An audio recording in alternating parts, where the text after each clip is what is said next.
Hey everybody, I'm AdamHarry from BoLS here to show off the brand new Destruction Battletome, Sons of Behemat, and also the new MEGA-GARGANT.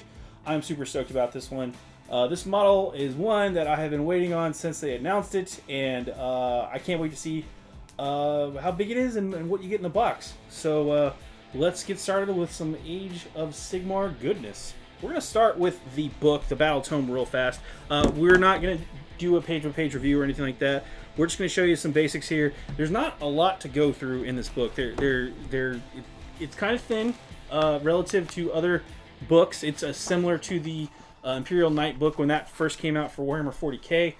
But you can kind of see here. Here is the table of contents. By the way, the pitch battle profiles are in this book. But if you have a General's Handbook, they are the exact same pitch battle profiles. So General's Handbook 2020, those are the same ones. So if you have that book, you already have the point values listed here. So there you go. It does go through their backstory lore. Again, these are the Sons of Behemat. I'm going to say it that way. I don't know if it's Behemat or, well, that would probably get you sued by Wizards. But whatever. It's Behemat. Yeah, they are both a functional army. You can build a pure Sons of Behemat list, or you can take them as a mercenary force in any army. There's some restrictions to do that. We'll go over that here pretty quick, though. Again, really cool artwork, really cool lore all the way through the book. It's good stuff. You get this cool Stomping Grounds map as well. So there's a lot of cool stuff. It introduces a couple of the big guys, if you will, a couple of the characters. There's some fun names in here, too. Really, I got to give props to GW. I know a lot of folks give them some heat for their naming conventions on things, but honestly, I think they just had fun with this batch. So anyway, mercenaries. There's one. There's the three different tribes of the Sons here. You've got the Kraken Eaters, which are allied with Order, so you'll be able to take a Kraken Eater in an Order list or Destruction list for that matter. You can take the War Stomper, again, available for Destruction and Chaos, and then finally you have the Gatebreakers. These can be taken in Destruction or Death as needed. And then you've also got the Man Crusher Gargants. Now these are your current generation Gargants, I guess.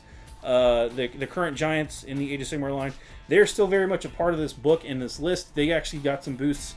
Again, I'm not going to get into all the rules, details there, but you will need them because they are your only battle line options. So, and they still count battle line. The big Mega Gargants are actually both Leader and Behemoth, and then your battle line are going to be the regular, in air quotes, regular Gargants. So just a bunch of the cool models, cool photo spreads, all that fun stuff. GW, quit taunting me with this Ossiarch Bone Reaper terrain that we're not supposed to be getting anytime because it's. I know that you guys did custom 3D printing on all that stuff, but man, hook me up. Give me a call. I want those. I'll pay for it. I'll buy it. There's some really cool painting tips here. One of the things you'll notice about the model is there's a lot of skin, and if you are nervous about painting a lot of skin or flesh variants, flesh tone, excuse me, there's a lot of tips in here on how to do that. They actually have this really cool tip on dark flesh, which I haven't seen before, except for a slight variation with like the Salamander Space Marines. But now there's a full-on like dark flesh tutorial, which I thought was really cool. Really good tips there if you want to go with darker skin tones. Again, really cool just tips and stuff. The nail painting is gross and cool. And then there's just more stuff in here for really good paint tips. So you want to check all that stuff out. You do have, again, this is a Gargant army list, so you do have your allegiance abilities. You've got relics for each of the tribes, command traits, battle traits, artifacts of power, all that good stuff for everybody. You get your own battle plan if you want to play that list. Then there's also, if you want to do a glory background thing, you can do all that. These have some rules, or these are just sorry, they don't have rules, but they're like fun quirks that you can come up with. So anyway, moving on. MEGA-GARGANT mercenaries. This is how you take them in a list. I kind of went over that already with the different ally rules. If you don't have, like, technically they're named Gargants, but you can pretty much make your own as long as it's Kraken Eater or what have you. If you're playing Order, you know, do your own thing, make it fit. The stats and stuff we've actually gone over. There's 3 different versions. Again, there's Kraken Eater, War Stomper, and of course the MEGA-GARGANT, and then the Man Crushers. That's pretty much it in the book. So aside from points, which again you can get those in the General's Handbook. But that is a quick overview of the Sons of Behemat. At a 2K point list, we were looking at them. You can probably squeeze 2 of the Gargants in, the MEGA-GARGANTs, excuse me, and you'll probably need some battle line to fill out. So, I guess technically, if you wanted to fit at a 2K, you know, pitch battle list, technically, you could run 3 of the Gargants and 3 MEGA-GARGANTs. All right, now we get to the part I know everybody has been waiting on. What is in the box? A whole lot of plastic, a whole lot of sprues. Let's pop this bad boy open and take a look here. Take a little look-see. Fun anthology horror series, by the way. Okay, that's everything in the box. I'm gonna move that to the side for now. Okay, boom. Instructions, how to put it together, with rules, obviously in different languages. Real fast too, if you notice, you've got color-coded stuff for the different Gargants. You're essentially going to be building the body first, and then you're going to pick your variation here. If you want to do the Kraken Eater, if you want to do the War Stomper, if you want to do the Gatebreaker, there are different versions to walk you through that. But you're still going to need the core body. The feet will change, the arms will change, the accoutrement will change, but the basic legs and torso are the only things that get left behind. That said, there are a whole lot of bits. This thing is stuck. There are a whole lot of bits in here. No, seriously, it's caught. The net caught something. There are a whole lot of bits in here. There's one mini, like a half sprue size. 1, 2, 3 sprues, large sprues, a big old pie plate base to glue him to. Let's move that to the side for now, actually. Let's look at each one of these sprues individually. So, again, you're getting a whole lot of bits in this box. So, here's the first sprue.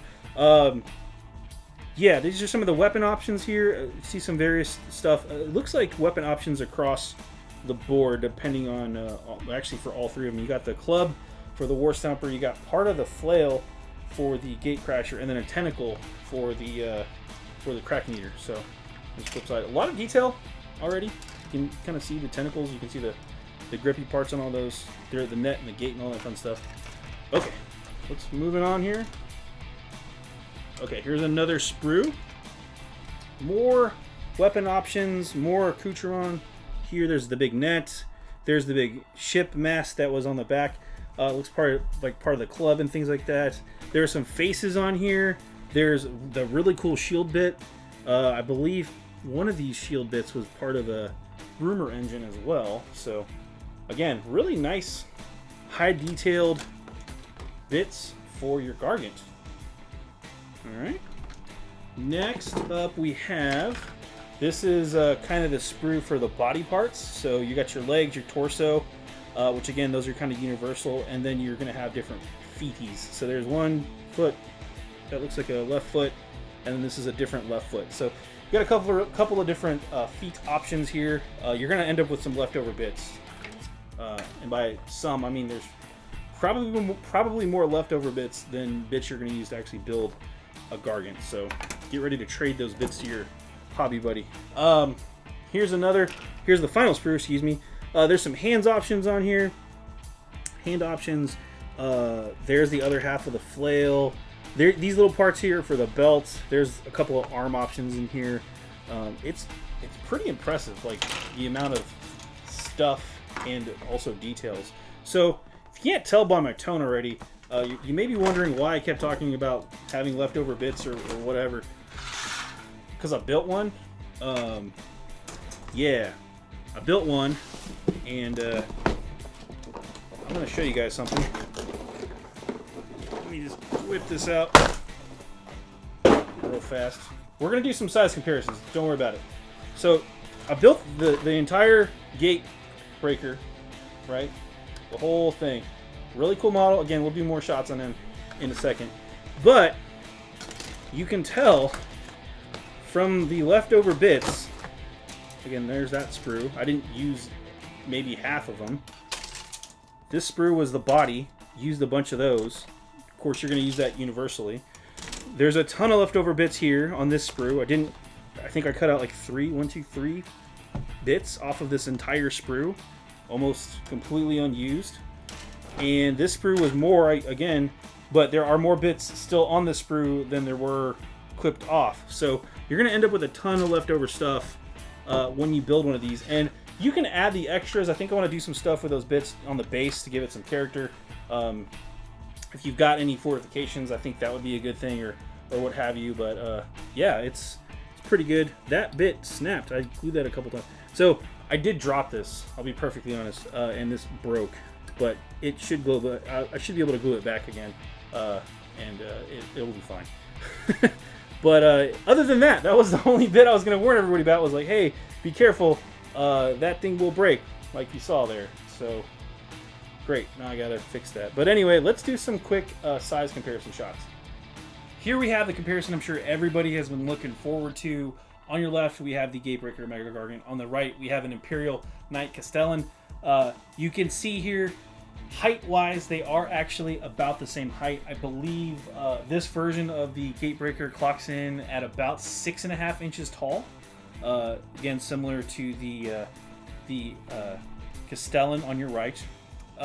Width-wise, not as wide physically, but his actual torso is that about as wide as the torso of the Castellan. There's just a lot more stuff going on with the Castellan. As you can see, he's got the turrets and the armor and all that fun stuff.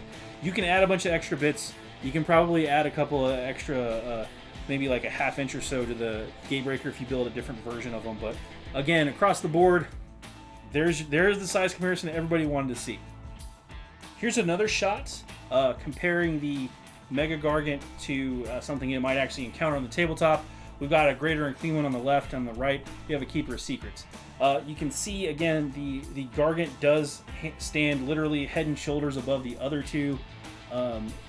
Height-wise, again, it doesn't have the girth of the Greater and Clean One, but you can see it is actually much wider than the Keeper of Secrets.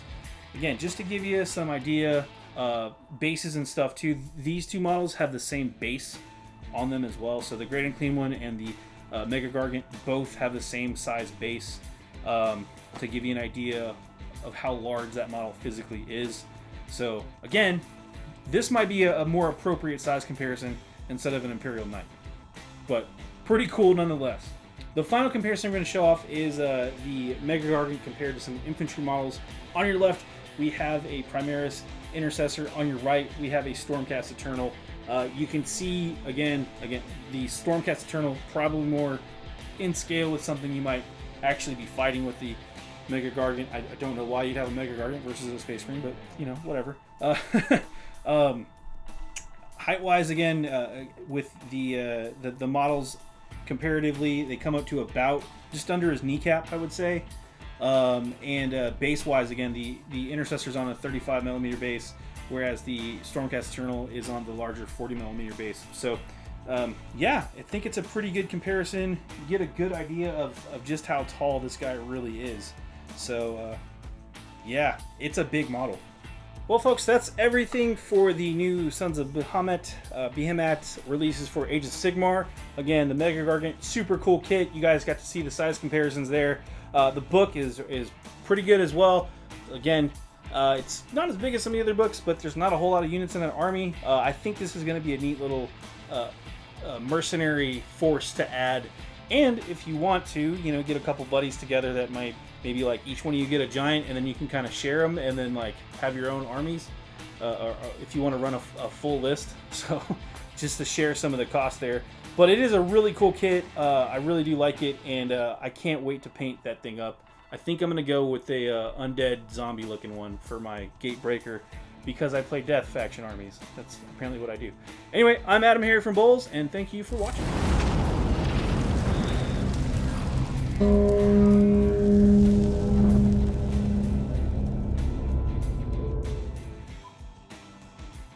Click to subscribe. check out more videos. And thanks for watching.